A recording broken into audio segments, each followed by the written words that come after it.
E aí, pessoal, tudo bem?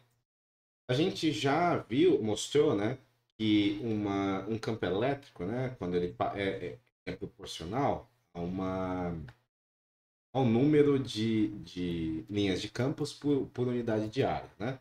E a força de um campo elétrico é proporcional a isso, né? E faz sentido, né? Porque em uma dada unidade de área, quanto mais linhas de campo elétrico passarem, né, mais forte vai ser o impacto dessa força gerada por esse campo, né? E o número de linhas de campo elétrico que penetram uma dada superfície vai ser chamada de fluxo elétrico, que a gente vai denotar como φ índice E. Então, o campo elétrico ele pode ser, então, entendido, né, como não necessariamente diretamente como campo elétrico, mas como um fluxo elétrico, né? Ele pode ser pensado como um número de linhas, né, por unidade de área. Okay? Então, se a gente considerar uma superfície onde a gente está permeando essa superfície por linhas de campo, ok? A gente está tratando então essa situação aqui.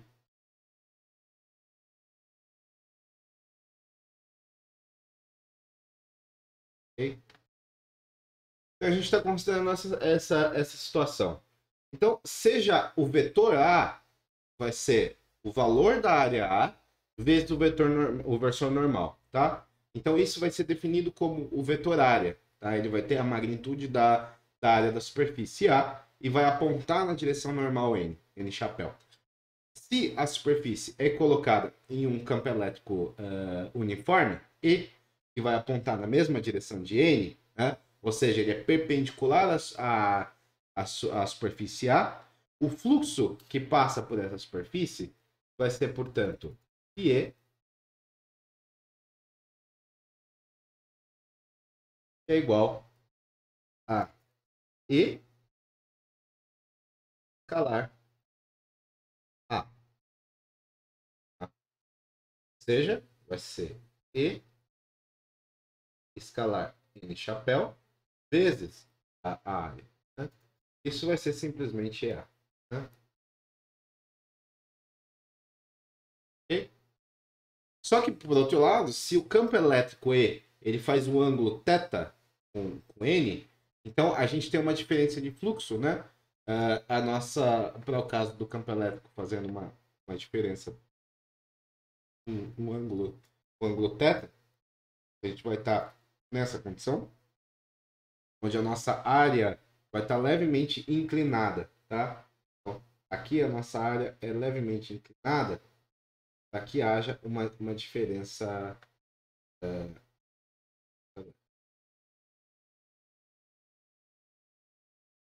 Então, para esse caso, onde há inclinação da área em relação ao campo elétrico, a gente vai ter que o fluxo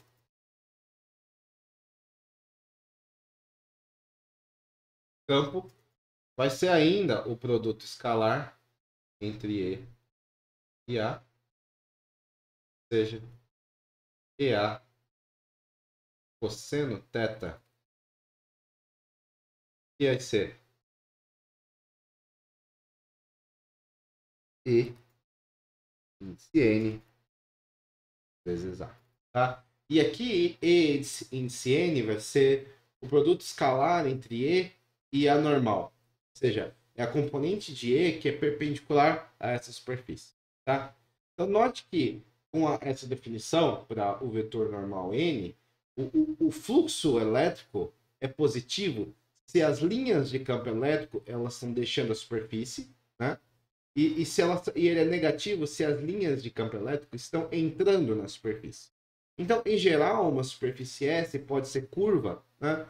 E as linhas de campo elétrico elas podem variar sobre toda a superfície. A gente está interessado no caso onde a gente tem superfícies que são fechadas. As superfícies fechadas são superfícies que envolvem completamente algum volume.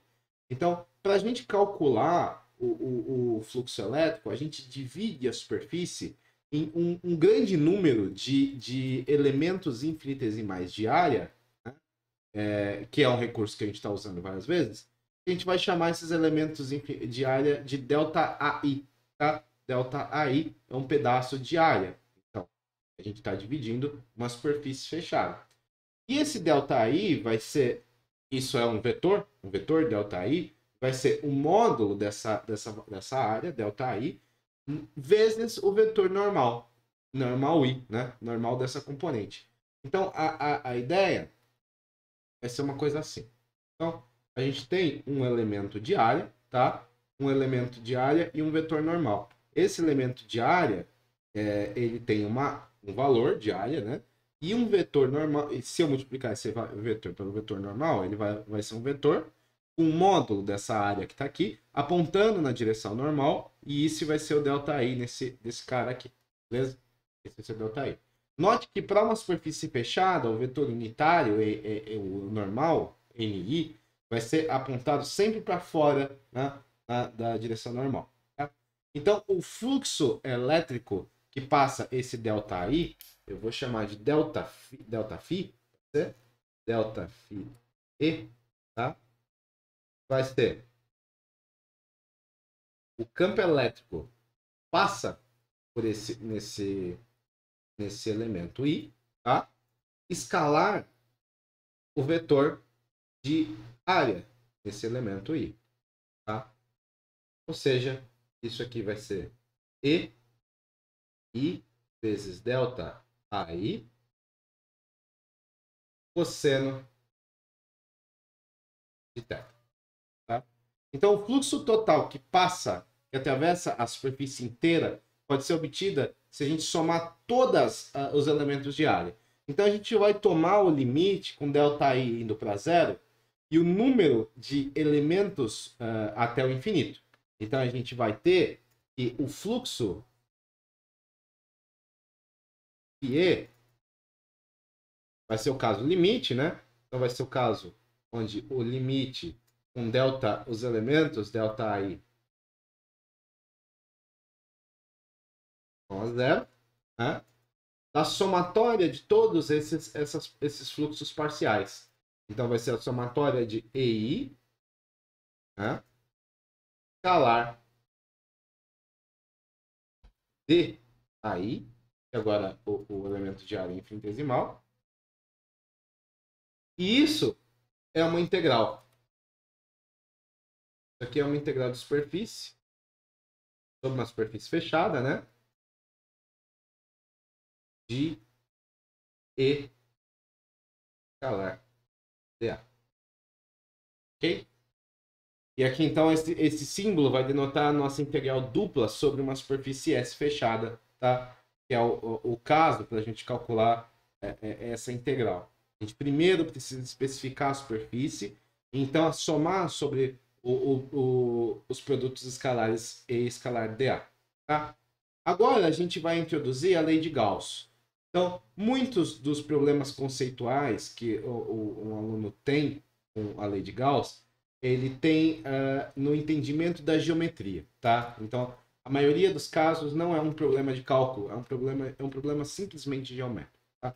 A lei de Gauss, a maioria dos problemas conceituais tem a ver com a compreensão da geometria, e a gente recomenda que a gente pensa no desenvolvimento padrão.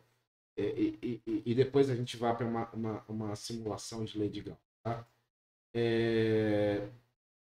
Tem uma série de softwares, né? A gente pode interagir diretamente com a geometria. É relevante uma simulação 3D interativa da lei de Gauss. Então, existe uma série de situações onde a gente pode simular e a gente entende melhor. Então, a primeira coisa que a gente vai fazer é considerar uma carga positiva pontual Q, e ele está localizado no centro de uma esfera de raio R. Tá? Então, a gente tem uma carga positiva pontual, carga Q localizado no centro de uma esfera de raio R. Então, a nossa situação é essa. Ok? Nossa situação é essa. Tá? O campo elétrico que passa, é gerado pela carga Q, vai ser, portanto, E, né, igual a Q sobre 4πε0 R² apontado na direção R chapéu. E aponta na direção radial. A gente envolveu essa carga por uma esfera imaginária de raio de raio Rzinho, né? Que vai ser chamado de superfície gaussiana. Tá? Isso em coordenadas esféricas, né? Um pedaço pequeno de superfície, né? Um pequeno pedaço de superfície de elemento de área dessa esfera vai ser dado, portanto, né? Se a gente pensa nas coordenadas. Agora a gente está tratando em coordenadas esféricas, né? Exatamente porque a superfície gaussiana que a gente está envolvendo essa carga é uma esfera, então é o sistema de coordenadas mais fácil da gente trabalhar, né? Então o elemento de área, quando a gente está olhando, né, para uma superfície gaussiana, uma superfície esférica, vai ser, né, olhando nas coordenadas esféricas, o elemento de área vai ser dA, né? dA.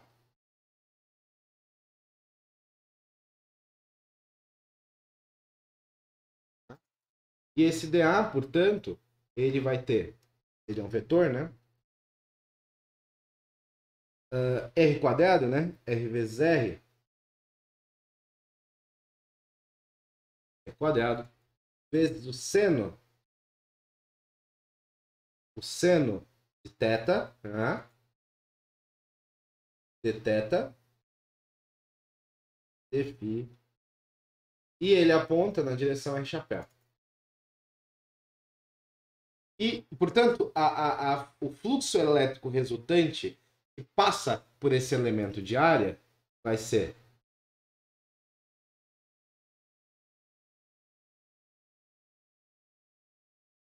d flux E igual ao campo elétrico escalar desse elemento de área. Tá?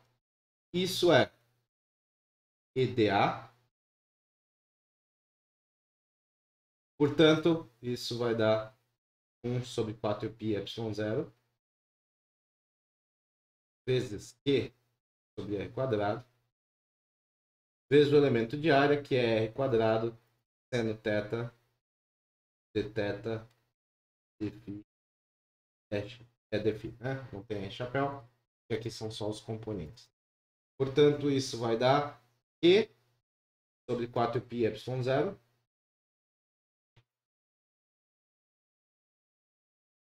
vezes seno θ, d θ.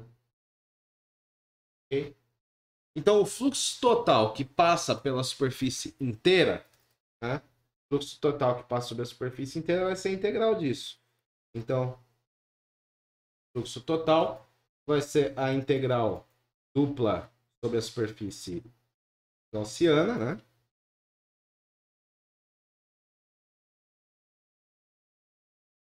Dos elementos de fluxo. Ou seja, isso vai ser Q sobre 4π ε0 vezes a integral de 0 até π de seno θ d θ e a integral de 0 até 2π d φ. Portanto, a gente vai ter que o campo elétrico vai ser Q. Não, desculpa, o campo elétrico não. O fluxo é Q sobre. O mesmo resultado ele pode ser obtido se a gente notar que a esfera de raio R ele tem uma área de superfície A igual a 4πr quadrado. É uma esfera. Então, a magnitude do campo elétrico no ponto, em qualquer ponto da esfera, da superfície da esfera, é E, que é Q sobre 4π ε0 vezes 4π ε0 R quadrado. E o fluxo elétrico através da superfície seria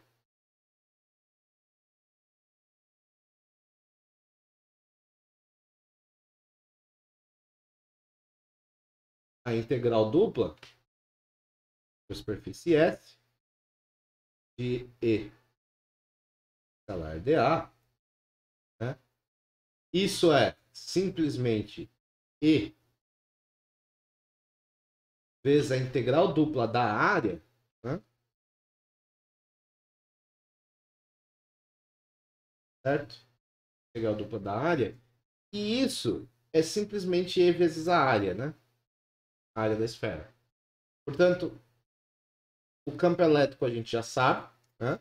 1 sobre 4π epsilon zero vezes Q sobre R quadrado, vezes a área, que é 4πr quadrado. Isso também vai dar Q de epsilon zero. Tá? Ok?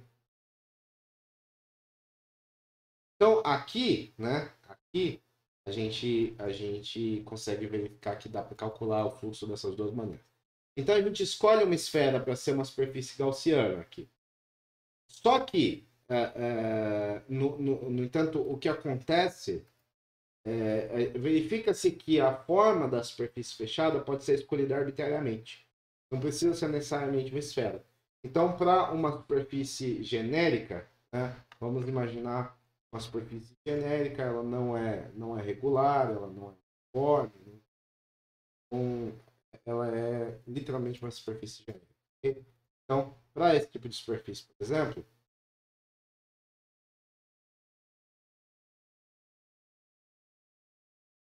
para esse tipo de superfície,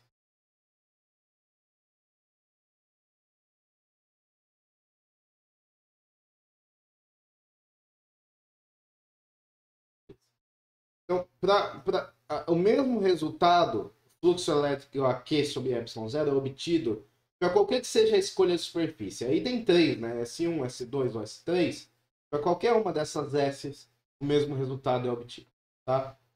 Então, isso independe da superfície matemática que a gente está escolhendo, desde que ela seja fechada. Então, a afirmação de que o fluxo líquido através de qualquer superfície fechada é proporcional à carga líquida encerrada, conhecida como lei de Gauss. Tá? Então, o fluxo líquido através de qualquer superfície fechada, qualquer que seja, desde que ela seja fechada, vai ser proporcional à carga líquida lá dentro da superfície. Isso é a lei de Gauss. Então, matematicamente, a lei de Gauss vai ser expressa da seguinte maneira: fluxo elétrico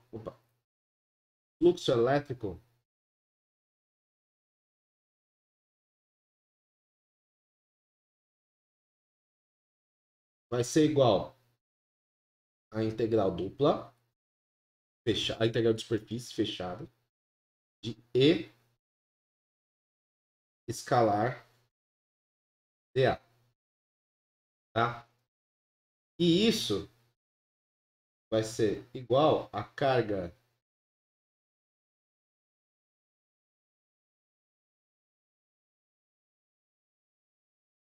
sobre ε0.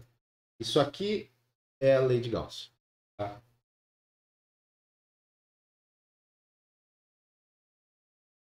Aqui, então, Qint vai ser a carga resultante dentro da superfície. Então, uma forma da gente explicar por que a lei de Gauss ela funciona é se a gente for notar, né, que o número de campos elétricos que deixa a carga vai ser independente da forma da carga, da superfície imaginária de Gauss. Que é a superfície que a gente escolhe para poder envolver a carga. Então, para a gente provar a lei de Gauss, a gente vai introduzir o conceito de ângulo sólido. Então, a gente vai tomar esse ΔI, esse vetor área, né, desse elemento de área, como sendo igual o módulo de ΔI vezes o vetor normal R. Então, o elemento de área dessa superfície de uma esfera S1, de raio R1, vai ser, portanto, como mostrado aqui. Então,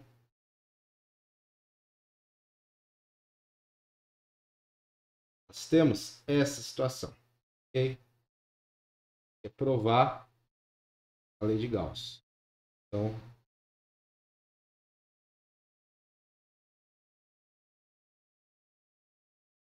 é isso, tá? Então é isso a nossa situação. Então, o ângulo sólido de ômega o ângulo sólido delta ômega, tá? O ângulo sólido delta ômega, ele vai ser subtendido por esse delta AI, o que está percorrendo esse delta AI. Isso é módulo de delta AI vezes o versor R, tá? Vezes o versor R, no centro da esfera. E esse delta ômega vai ser definido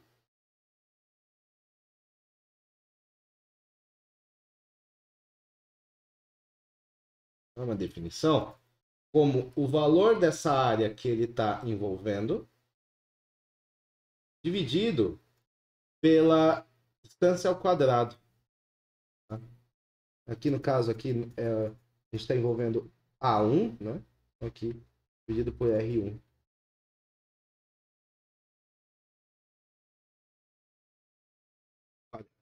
Tá? Então, os ângulos sólidos, eles não têm dimensionais, são quantidades mensuradas em estereoradianos, tá? Então, a superfície da esfera S1 vai ser, ele vai ser, portanto, 4π R1 ao quadrado, né? Então, o ângulo sólido total, que vai estar subtendido pela esfera, vai ser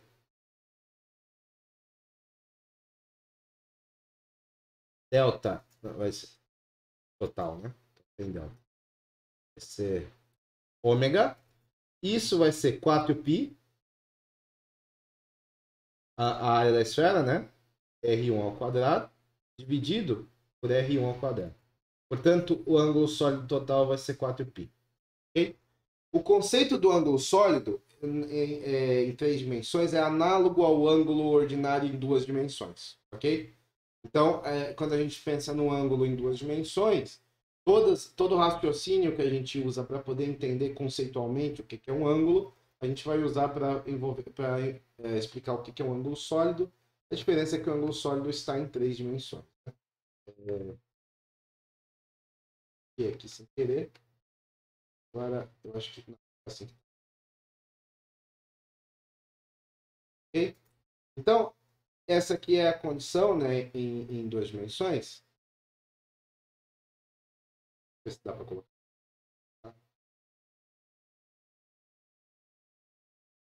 Então, a gente tem isso. Okay? Então, aqui a gente vê um ângulo ΔΦ, e ele vai ser a razão entre o comprimento do arco, né? O comprimento do arco e o raio R do círculo, né? Assim como aqui o raio, o θ, né? Não, o ômega vai ser a razão entre a área e o raio ao quadrado. Então, aqui ΔΦ, no ângulo ordinário em 2 dimensões, ΔΦ vai ser a razão entre o comprimento do arco, então vai ser ΔS, dividido pelo comprimento até lá, né? Até o raio, né? Pelo raio. Então, da mesma forma, como o comprimento de um arco total vai ser S igual a 2πr, o ângulo total, subentendido por um círculo, vai ser φ, né? Φ, que vai ser 2πr dividido por r, que é 2π, né?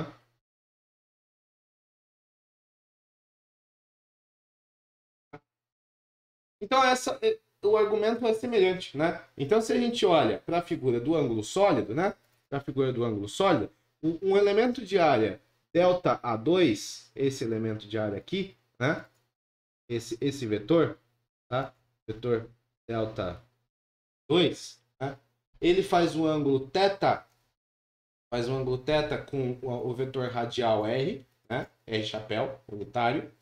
Então, o ângulo sólido que vai estar subentendido por esse valor delta A2, né? Vai ser delta ômega igual ao vetor delta A2 escalar R chapéu dividido por R2 ao quadrado. né? Portanto, a gente está falando de o módulo de ΔA2 vezes o cosseno do ângulo que ele está fazendo com o vetor radial, né? Dividido por R2 ao quadrado. Isso vai ser, portanto, a componente normal de ΔA2 dividido por R quadrado. Daqui, né, esse ΔA2N vai ser o ΔA2 cosseno θ. É a projeção radial da área de ΔA2 uma vez que a segunda esfera vai ter S2, segunda esfera S2 vai ter um raio R2 concêntrico com S1, tá? Então, como a gente pode ver, o ângulo sólido submetido é o mesmo, tá? É o mesmo para o caso de ΔA1 e ΔA2N. Então, o ângulo sólido aqui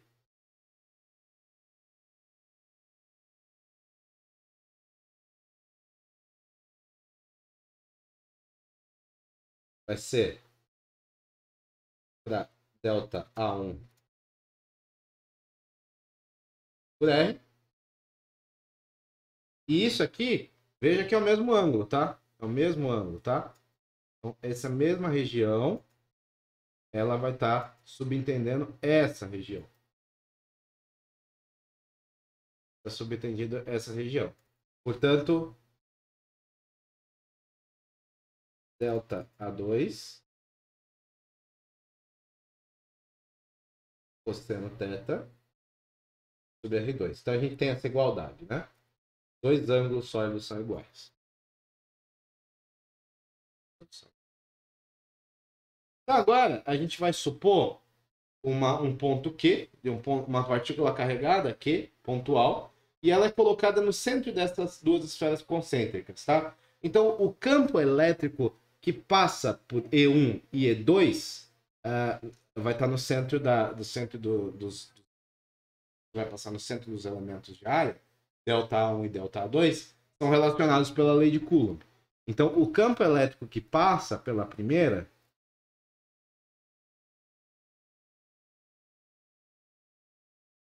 o campo elétrico EI vai ser 1 sobre 4π epsilon zero vezes Q sobre o RI ao quadrado, né? Isso, portanto, a gente consegue fazer uma relação onde o campo que passa em E2 dividido pelo campo que passa em 1 depende só da razão dos raios, dos inversos dos raios, né? Razão inversa dos raios. Então, é isso, a razão quadrada.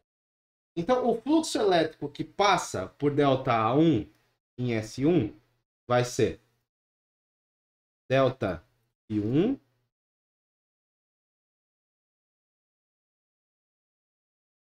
igual a E escalar delta A1. Tá? Portanto, E1 delta A1. Tá? Só que, por outro lado, o fluxo elétrico que passa por delta A2 em S2 vai ser delta A2 cosseno θ. Então, o fluxo em 2 vai ser E2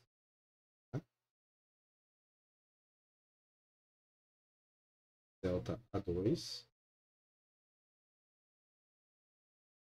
Portanto, isso aqui é E2 delta A2 cosseno θ, né? Isso é E1.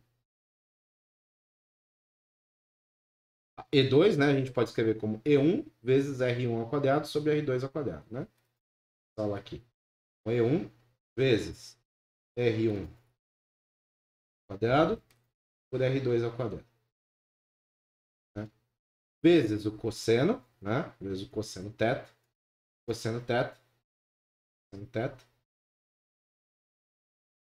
Vai ser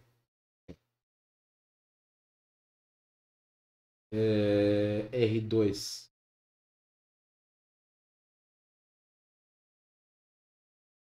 consegue dessa relação aqui, né? Ó, A2 cosseno θ é A delta A1 vezes R2 ao quadrado sobre aqui a gente vai ter R2 sobre R1 ao quadrado vezes delta A vezes A1, né?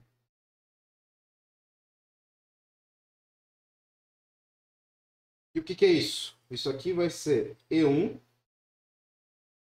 vezes delta A1. Que é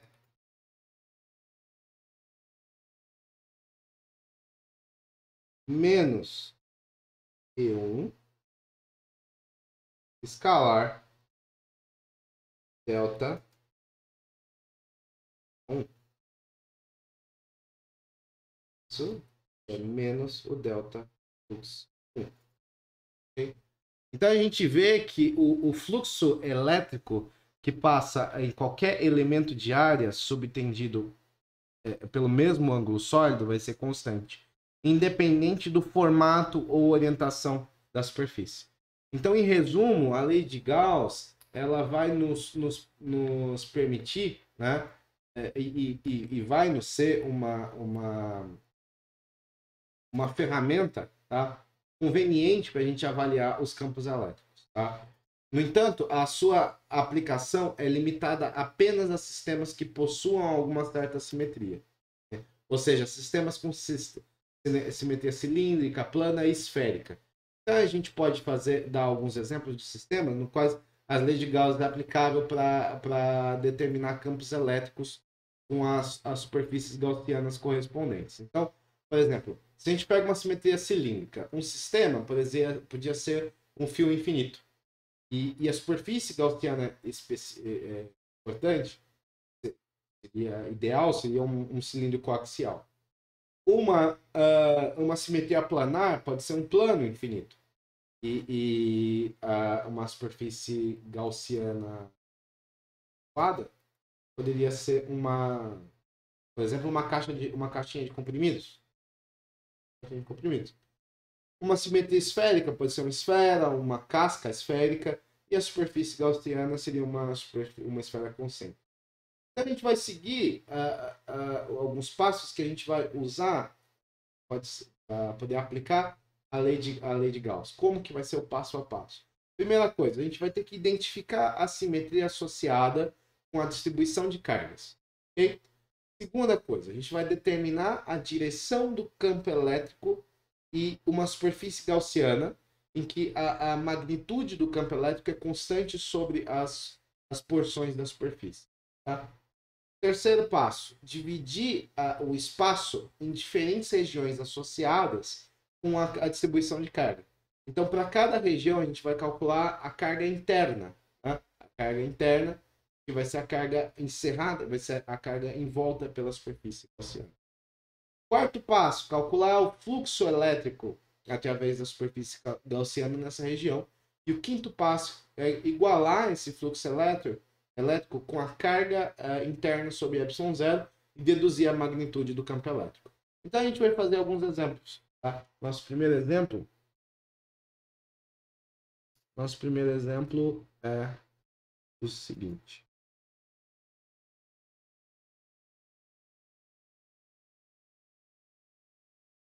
A gente vai ter um fio infinitamente longo, com raio desprezível, tá? E ele vai ter uma carga, uma densidade de carga uniforme lambda. A ideia vai ser calcular o campo elétrico a uma distância r desse fio, beleza? Então a gente vai mostrar como resolver o problema seguindo os passos, passo a passo. Então, o primeiro passo era a gente tentar identificar a simetria.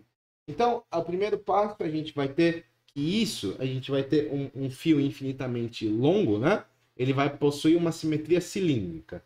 Então, a nosso primeiro passo vai ser um cilindro, né? Na verdade, simetria cilíndrica, né?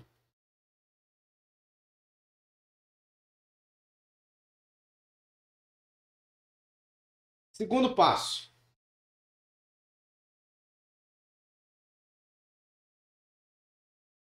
Nosso segundo passo é tentar determinar a direção do fluxo elétrico e uma superfície gaussiana, né? Em que seja constante em qualquer parte da superfície. Então, a densidade de carga é uniformemente distribuída através do comprimento, né? E o campo elétrico E ele precisa apontar radialmente para fora da simetria, do eixo de simetria do cilindro. Tá? Então, é o que a gente espera. Então, a nossa distribuição de cargas esperada é uma distribuição de campos elétricos radiais. Então, é isso. Isso é o tipo de distribuição de linhas de campo que a gente está esperando nesse problema. Tá? Então,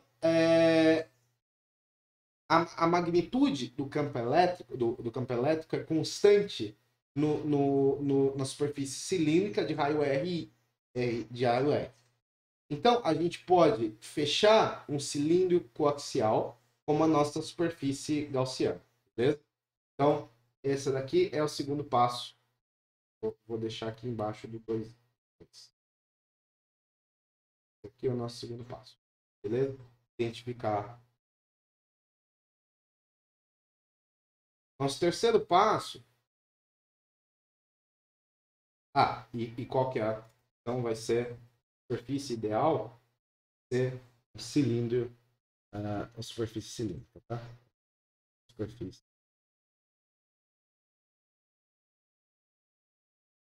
cilíndrica. Tá? Nosso terceiro passo vai ser a gente dividir o espaço em diferentes regiões associadas com a distribuição de carga, né? Então, aqui a carga total tá envolvida pela superfície gaussiana, que é um cilindro de raio R e comprimento L, vai ser escrita, né?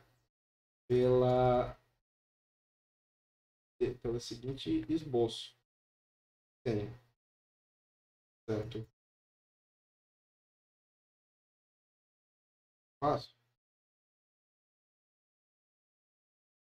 passar aqui. Okay? A gente tem um fio lá dentro, a gente pega um pedaço do fio, envolve esse pedaço do fio por uma superfície, que é a nossa superfície cilíndrica. Né? E a carga Q que está lá dentro, né? A gente não sabe, mas a gente sabe qual que é a densidade de carga. Então, a carga Q interna é lambda vezes o comprimento L que está lá dentro do fio, do cilindro. Né? Quarto passo. Quarto passo é calcular o fluxo elétrico dentro da superfície gaussiana. Então, a gente tem aqui na figura, né, a gente indica, né, a superfície gaussiana e ela consiste em três partes. A gente tem duas tampas, duas superfícies, uma S1 e uma S2, que são as duas tampas do cilindro. Então, a gente tem essa tampa aqui, a gente tem essa tampa aqui, né? E a gente tem S3, que é essa parede lateral do cilindro, né? Okay? Então, o fluxo, ele precisa ser o fluxo através dessas três superfícies. Então, o fluxo total elétrico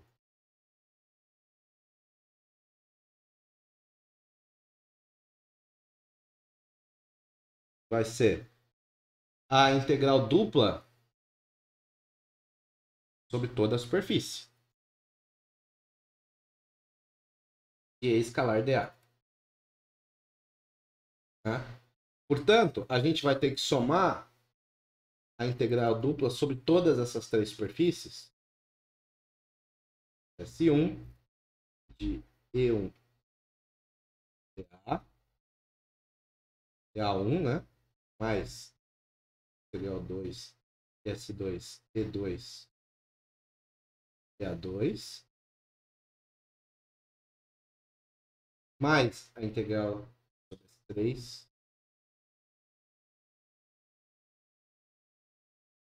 E3 dA3.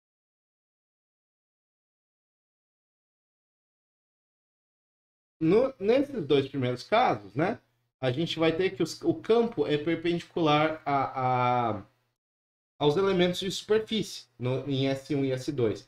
Portanto, a gente nem precisa realizar essa integral. Isso aqui é zero. Esse produto escalar é zero. E no terceiro caso, a gente vai ter E3 A3. Tá? A integral está só para assustar. Né? A gente sabe que é E3 A3. Então, isso aqui vai ser, portanto, E vezes essa área lateral do cilindro. E ela já é conhecida o valor, né?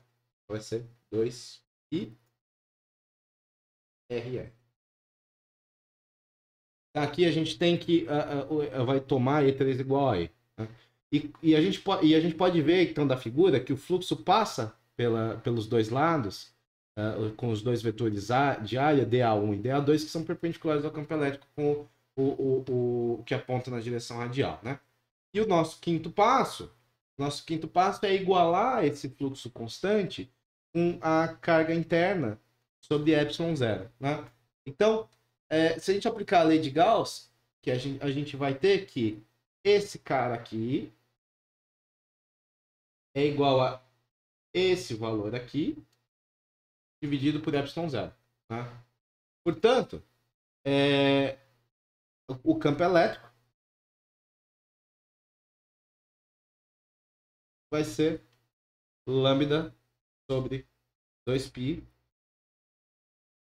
ε0 é. Então, o resultado completo, a gente consegue finalizar ele de uma forma muito mais fácil que a gente esperaria usando as distribuições contínuas de carga, né? Então, aqui, ele está em total concordância com o que a gente espera lá da distribuição contínua. Então, usando a lei de Coulomb, né? A gente observa que o resultado independe do comprimento L do cilindro e apenas depende do inverso da distância R do eixo de simetria. Então, o comportamento qualitativo do campo elétrico em função de R, ele vai ter uma hipérbole, né? Que ele vai acabar decaindo, né? Então, decaindo no sentido inverso. Portanto, o plot que a gente espera é uma coisa assim. Né? Aqui é o plot que a gente está. Nosso problema.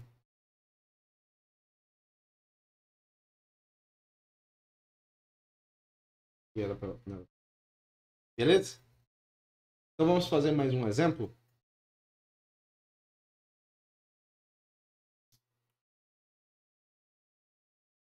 Exemplo 2. A gente vai considerar um plano infinito e ele não é condutor. Então, no plano XY, ele vai estar no plano XY com uma distribuição uniforme de carga sigma. Então, a gente vai determinar agora o campo elétrico em qualquer lugar no espaço. Então, primeira etapa, a gente tem um plano infinitamente grande. Então, ele tem uma simetria planar. Okay? Segundo passo. Uma vez que a carga está uniformemente distribuída na superfície, então o campo elétrico ele precisa apontar perpendicularmente para ao plano, né? É perpendicular ao plano. Portanto, ele tem que ser descrito com um módulo de E vezes um versor K. E a magnitude do campo elétrico é constante no plano paralelo em planos paralelos a esse plano não condutor. A gente vai escolher a nossa superfície gaussiana, né? A princípio, então, a gente vai ter uma situação assim, né? A gente vai essa é a nossa situação. Planos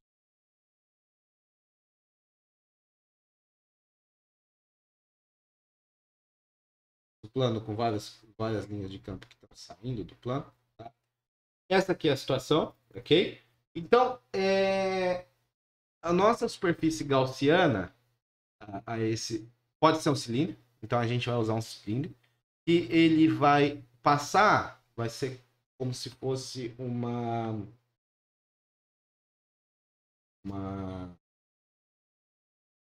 que vai ser chamado de caixa de remédio. Tá? Ele parece aquelas caixinhas de remédio de farmácia manipulada. Então, a gente vai ter uma superfície gaussiana.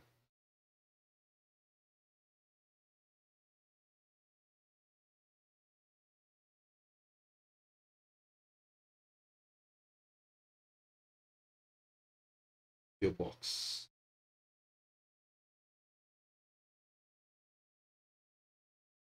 Okay? Isso aqui vai ser a nossa superfície gaussiana para o nosso problema. Então, essa pillbox ela também vai consistir em 3 partes. Uma tampinha inferior, uma tampinha superior, tá? Então, a gente vai ter S1 e S2. E essa parte curva que vai ser S3. Ok? Então, essa vai ser a nossa distribuição. Nosso terceiro passo.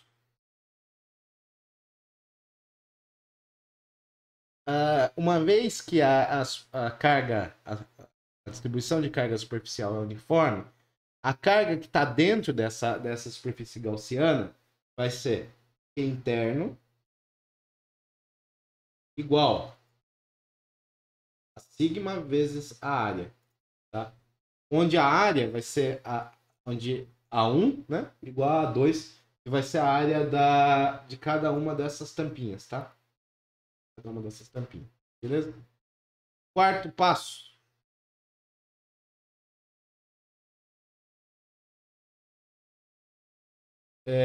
Então a gente precisa calcular agora o fluxo total que atravessa essa superfície gaussiana. Então, o fluxo total vai ser a integral dupla sobre toda a superfície. Ela está fechada, né? De E escalar dA. Né? Ou seja, aqui é a integral dupla sobre S1 de E1 escalar dA 1 mais a integral dupla de E2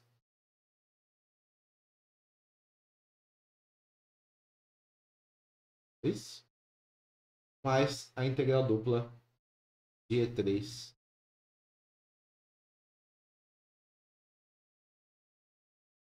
dA3. Tá? Isso vai dar E1 A1 mais E2 mais 0. Que é perpendicular, né? Então isso aqui vai ser simplesmente E1. Como as áreas são iguais, né? E1 mais E2. Tá. Então, como os dois lados, as duas pontas, elas estão à mesma distância, plano, por simetria, a magnitude do campo elétrico ele precisa ser igual. Então, E1 é igual a E2, que é igual a E. Então, o fluxo total ele pode ser reescrito como sendo 2EA. Ok? Por último, se a gente aplica a lei de Gauss, a gente vai obter que 2dA é igual a carga interna sobre ε0. A carga interna é sigma A. Sigma. Okay? Então, o fluxo, na verdade, a magnitude do campo elétrico vai ser sigma sobre 2ε0. Okay? Na notação vetorial, a gente vai ter que o campo elétrico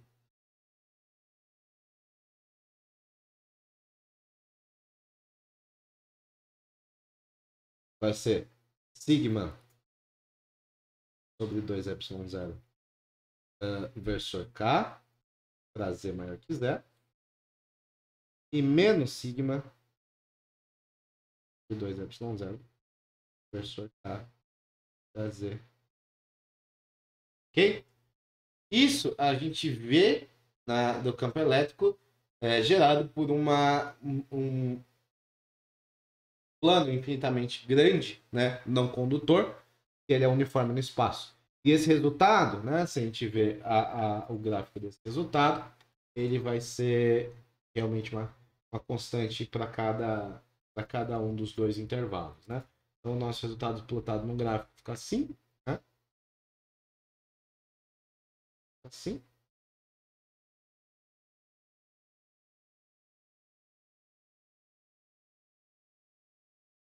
Okay? E isso, né, ele é o mesmo obtido pela equação do exemplo que a gente fez na aula anterior, usando a lei de Coulomb, né? Então, note de novo que a descontinuidade do campo elétrico, quando a gente cruza o plano, é igual ainda, né? Continua sendo igual. A gente vai ter que delta EZ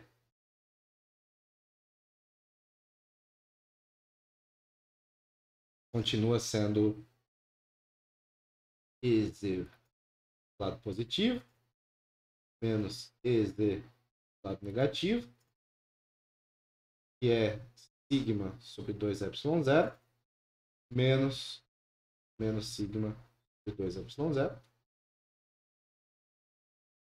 E isso continua sendo igual a sigma sobre ε0. Tá? Mais um exemplo?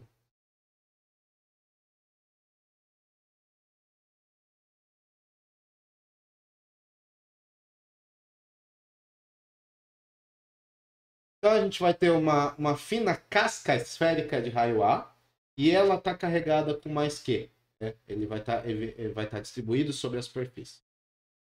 A gente vai ter que encontrar o campo elétrico tanto dentro quanto fora da casca. Tá? Então como é que a gente vai resolver isso? A distribuição de carga é espericamente simétrica, com uma densidade de carga superficial sigma, que é Q sobre AS, né? Onde isso é Q sobre 4πa quadrado. Então, AS é 4πa quadrado, que é a área da superfície da esfera. Então, o campo elétrico E precisa ser radialmente simétrico e ele precisa apontar para fora, né? Radialmente simétrico, ele aponta para fora. Esse aqui é a nossa situação. É uma casca esférica, tá? Esfera. Ele tem isso. A gente vai tratar as regiões para R menor ou igual a A e para R maior ou igual a A separadamente. Então a gente vai começar pelo primeiro caso. O caso 1 vai ser para R menor ou igual a A. Então a gente está dentro da esfera, tá? Então 1 vai ser o caso R menor ou igual a A, tá? A gente vai escolher a nossa superfície gaussiana como sendo uma esfera de raio R, tá? E esse R é menor ou igual a A. Uma superfície que está dentro da esfera. Então, essa aqui vai ser a superfície gaussiana que ele foi. Esse carinha que está dentro da esfera. A gente vai mudar, né? E para o caso, esse aqui é o caso 1, né? A carga, ela tá dentro, a carga dentro, cercada por essa superfície, vai ser que é zero, né? Não tem carga dentro da esfera. Então, Q interno, um ponto aqui, essa carga interna é zero.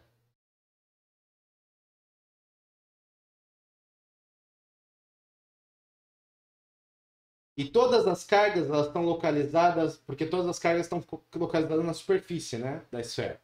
Então, pela lei de Gauss, o fluxo que está dentro dessa caixa, né, dessa superfície, que é Q interno sobre ε0, né, a gente conclui, portanto, que para esse caso o campo elétrico é zero. Tá? O campo elétrico é zero. na condição de R menor que A. E agora a gente vai tratar o caso 2. Que é quando R é maior ou igual a A. Tá? Então, aqui no caso, nesse caso, a superfície gaussiana também vai ser uma esfera, porque a gente vai conservar a simetria, né? Mas nesse caso, a esfera aqui, ela vai ter um raio R maior ou igual a esfera, a casca esférica do problema, né? Então, R vai ser maior ou igual a A. Então, nova superfície gaussiana vai englobar a casca esférica inteira, ok? Então, no caso é isso, tá? Beleza? Então, nesse caso, uma vez que o raio da esfera gaussiana é maior que o raio da casca esférica, toda a carga está dentro. Então, a carga interna vai ser o próprio Q. O fluxo elétrico, através da superfície gaussiana, portanto, ele é descrito, né, como sendo fluxo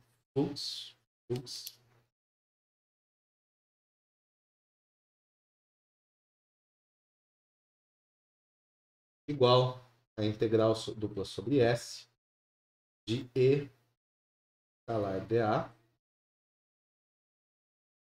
Isso vai ser o campo elétrico vezes a área, né?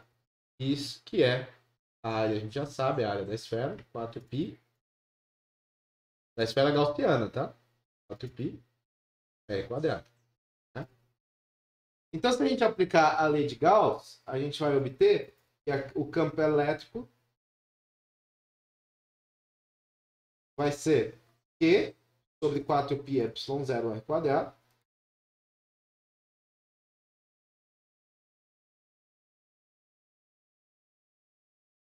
Que é a nossa constante elétrica, né? Vezes Q sobre r quadrado. Então, para esse caso, para R.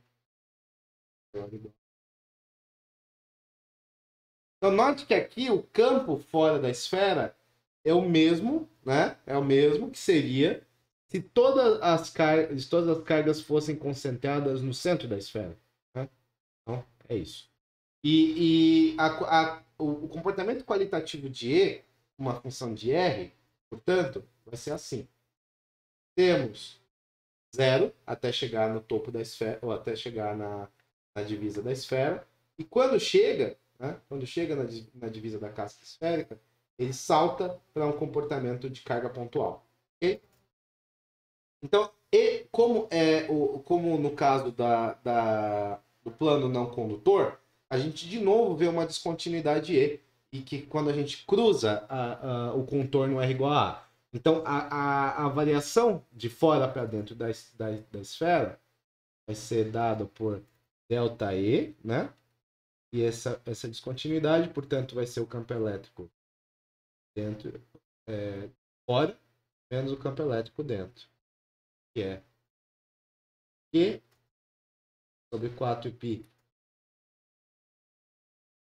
y0 a quadrado, superfície, né? Menos zero. Então, isso aqui vai ser sigma sobre A. Mais um exemplo?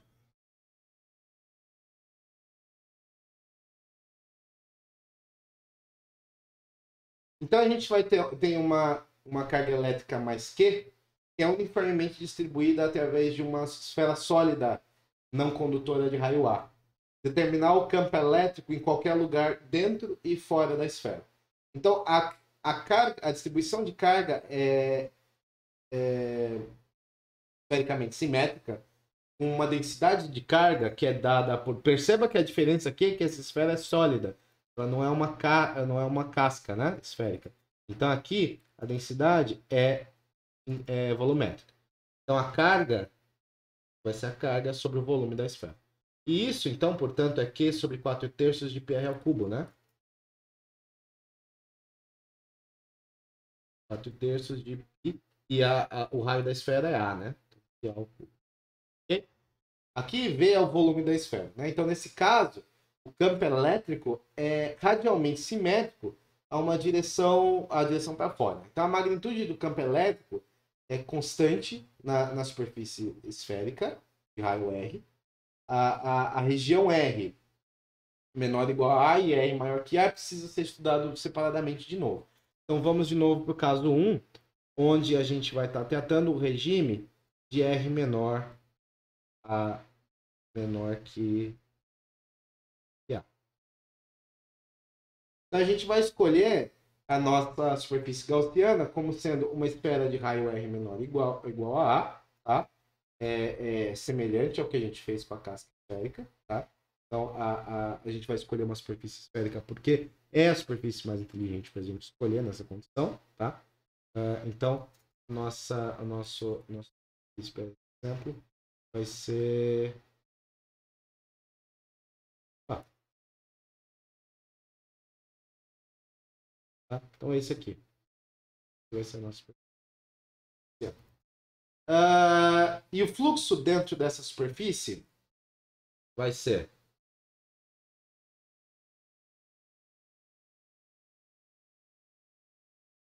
a integral sobre essa superfície vezes o campo elétrico escalar dA. Isso vai ser EA. Isso é E vezes 4π R quadrado. Tá? Com uma distribuição uniforme de carga, né? A carga dentro dessa superfície vai ser a integral sobre o volume de ρdV, né? Isso aqui vai ser ρdV. Não, ρv, né?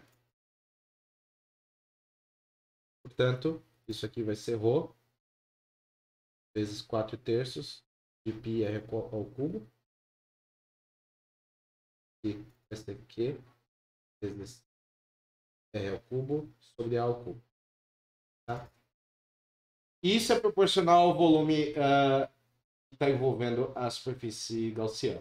Se a gente aplica a lei de Gauss agora, onde o fluxo é igual à carga interna sobre ε0, a gente vai ter fluxo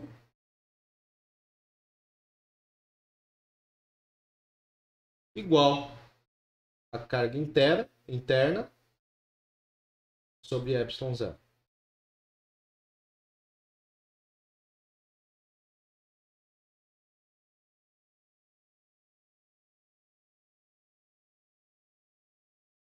Okay? Então a magnitude do campo elétrico vai ser E igual a ρr dividido por 3ε0. Isso vai dar QR sobre 4π 0 ao cubo. Tá? Esse é o caso da R. Para o caso R maior ou igual a A,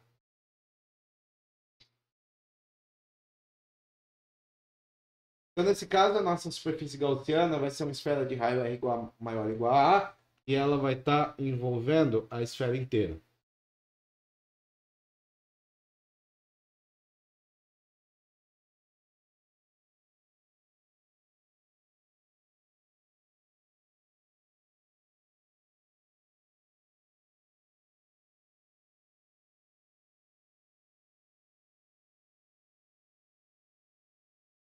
Vai ser esse caso.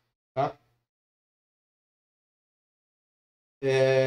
Uma vez que aqui o raio da superfície gaussiana é maior que o raio da esfera, toda a carga vai estar dentro da superfície gaussiana. Então a carga interna vai ser igual a Q. Com o fluxo elétrico atravessando a superfície gaussiana, a gente vai ter o fluxo igual a E vezes 4πr quadrado. Uma vez que a gente aplica a lei de Gauss, a gente vai obter que esse campo elétrico vai ser igual esse fluxo vai ser igual à carga total sobre ε0, e a magnitude do campo elétrico vai ser, portanto, E igual a Q sobre 4π 0 R quadrado. que é KE, é a constante elétrica, vezes Q sobre R quadrado. Esse é o caso da R maior. Tá? Então, o campo fora da esfera é o mesmo, e todas as cargas estivessem concentradas no centro da esfera, semelhante ao caso da casca esférica. E, o comportamento quantitativo do campo elétrico como uma função do R vai ser semelhante ao caso gravitacional. Então, ele vai crescer linearmente dentro da esfera e decai de acordo com a lei de Coulomb para fora da esfera. Ok? Então, era isso por hoje e até o próximo vídeo. Tchau, tchau.